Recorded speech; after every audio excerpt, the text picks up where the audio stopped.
A bill strengthening abortion rights in Minnesota is now officially law. Governor Walz signed that bill today, making Minnesota a safe haven for the procedure. Democrats fast-tracked the bill once they took a narrow majority following November's election. Chief Political Reporter John Croman joins us live from the Capitol with details on the bill. John? You know, abortion has remained legal in Minnesota due to a 1995 Supreme Court ruling by the state Supreme Court. And that's one of the reasons we've seen Minnesota already become kind of a haven, people coming here from out of state to get abortions. What the governor signed today is a bill that pretty much for the first time ever puts it into state law. It was a victory celebration so big it was moved to the Department of Revenue to accommodate all those who wanted to witness this moment, the signing of House File 1. It is law. With the stroke of a pen, Governor Walz put the right to abortion, contraceptives, and prenatal care into state law. Because you rode your vote, Minnesota is making history. It wasn't a sure thing until the wee hours of Saturday morning following a Senate debate that started at noon the previous day and ran for 15 hours. But what it really is, it's abortion on demand for all. That's what it is. And to take decisions away from them while they're already in their darkest hour is cruel. Backers of the bill didn't want to leave it to future judges to decide access to abortion here. The decision has to reside with the individual and the individual only.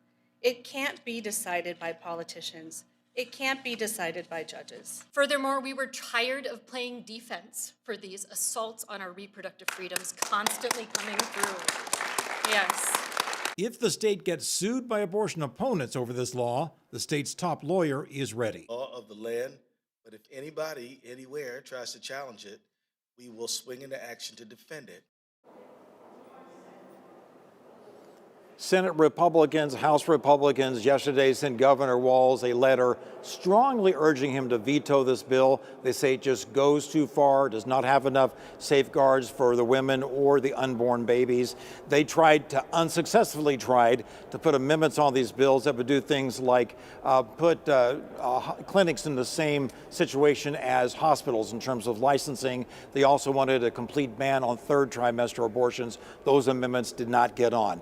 And the battle here at the Capitol is still going on. There are two more abortion-related bills. Republicans are vowing to fight those as much as they can. Back to you. So, John, I know the Republicans were also saying that on the campaign trail, the governor said he would not be in favor of late-term or third-term abortions. Is that a turnaround from what he was saying on the campaign trail? Well, I think I don't know his heart. I don't know exactly what he was thinking when he said that. But in Minnesota, out of 10,000 abortions each year, about 5 are third trimester, and those third trimester ones were all considered medical emergencies or babies that weren't viable. So I think the Democrats have been saying that essentially that's kind of a hollow argument, even though technically this does allow abortion up to birth. It just is something that's not happening in Minnesota. All right. Thank you, John. Great clarification there, by the way, and this is the point that Julie was making, because the Minnesota House Republicans are responding on Twitter here. They're basically saying that Walz was hypocritical today. They say he has said in the past that he does not support abortion up to the moment of birth, and today he signed the PRO Act, which allows that. So again, that was the Minnesota House GOP's response. Coming in from the White House, though, in the last 2 hours or so, Vice President Kamala Harris tweeted that she applauds Walz for codifying abortion rights, saying state and local governments have to continue to step up to protect reproductive health care. And to be clear, again, this law does not change any abortion practices already legal in the state of Minnesota today. Reaction still coming in. All right, Chris, thank you.